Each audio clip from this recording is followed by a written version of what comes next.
নমস্কার বন্ধুরা, আমি রানী। আজ 25শে বৈশাখ বিশ্বকবি রবীন্দ্রনাথ ঠাকুরের জন্মদিন। ওনার জন্মদিনে আমি ওনার চরণে সশ্রদ্ধ প্রণাম জানাই। ওনার মতো বিশ্বকবি মহান পুরুষের আমাদের দেশে জন্ম না হলে হয়তো বাংলা ভাষা এতটা উন্নত হতো না। আর আমি বাঙালি এইটা সারা বিশ্বের কাছে এতটাও হয়তো গর্ববোধ করে বলতে পারতাম না। ওনার লেখা গান, কবিতা, নাটক, উপন্যাস সমস্ত কিছু আমাদের উন্নত করেছে, আমাদের মাথা উঁচু করে বাঁচতে শিখিয়েছে। শৈশব থেকে বৃদ্ধ কারোর জন্য কিন্তু লিখতে ভোলেননি, সবার জন্য সাজিয়ে সুমার্জিত সুপরিকল্পিত ভাষায় আমাদেরকে দিয়ে গেছেন তার নানান অবদান। তো ওনার জন্মদিনে ওনার চরণে প্রণাম জানিয়ে ওনার লেখা একটা গান, আমার প্রিয় গান, আমি তোমাদের কাছে খালি গলায় গিয়ে শোনাবো। আমার কাছে এখন হারমোনিয়াম নেই, তাই আমি খালি গলাতেই গিয়ে শোনাবো।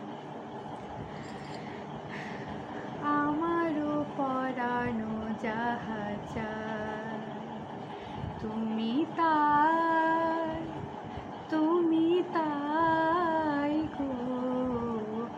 আমারও পরানো যাহা চায়, তোমা ছাড়া রে জগতে মোর কেহ নাই, কিছু নাই গো।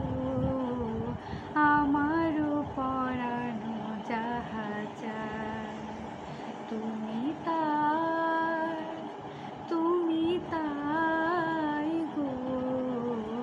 আমারও পরানো যাহা চায়, তুমি সুখ যদি নাহি পাও, যাও সুখেরও সন্ধানে যাও।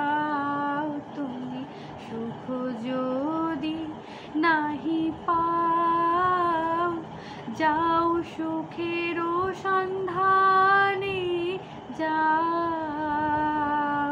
আমি তোমারে পেয়েছি হৃদয় মাঝে, আরো কিছু নাহি চাই গো। আমারও পরানো যাহা চায়, তুমি